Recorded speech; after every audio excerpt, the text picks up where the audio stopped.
Hello! Few more of for loops in Java. Now, what is this program about? This is a very important program of series called Fibonacci series. This series, you have to observe the line a little carefully and just make a guess. If you want to pause the video, pause it, look at the Fibonacci series, and can you say how the numbers are getting generated? Can you look at it little more carefully and make the guess? Well, let me tell you. The first two terms of the series are given. The first is 1 and the second is 1. Now the third term onwards, the terms are calculated by adding the previous two terms. That means the third term is the sum of 1 and 1. And the fourth term is the sum of 2 and 1. The fifth term is the sum of 3 and 2. The sixth term is the sum of 5 and 3. And in this way, the terms are created. Okay. Now, the way of getting this program automatically print n number of terms of Fibonacci series. How do you think it can be done? Okay. The working is here. You print the first and you take two more variables to keep the track ahead ready. How will you keep the track ahead ready? Let me show you how. There are three variables taken, TA, TB and TC. Right, so now can you see TA, TB and TC? First term is 1, the second term is 1 and the third one is the sum of the first and the second. TA and TB are added and put in TC. What we are doing in the loop?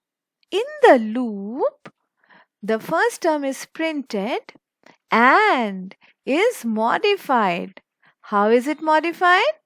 By overwriting it with the next. That means after printing the first term, what is happening is TA is moving over to where TB is. So this is now TA. TA loses its current value and gets a new value. TB loses its current value and gets a new value. And TC also is calculated fresh. In this way, when I will run the program, let me show you what do I get.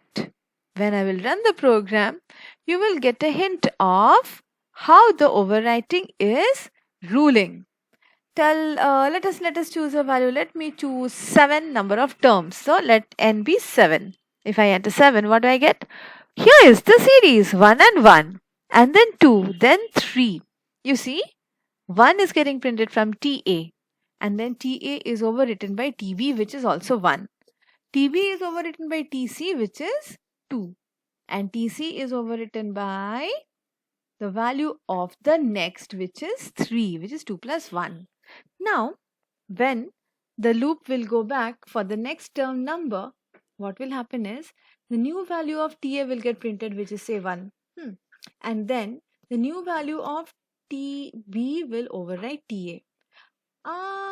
This might sound little confusing to you.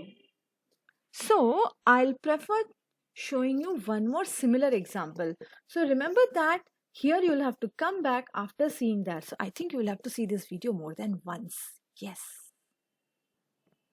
Right. Now, time to look at a very similar something else, because probably it could be that 1 and 1 in TA and TB was kind of confusing. So, I am trying my best to ensure that you can see what's going on. Look at TA, it is 1. And look at TB, it is, no, TA is 4 and TB is 6. What do you think the third term will be? Won't it be 10? Right. And then when I finish doing for the first term, I shift to the second. That means I change TA and make it what TB is. And I change TB and make it what TC is. And I change TC and make it what the sum is. Alright, so this way, if I look at the terms one by one, I will see how the Overwriting is taking place term by term. Now it is your turn to choose some other values in TA and TB and figure out how the loop is repeating itself. Okay?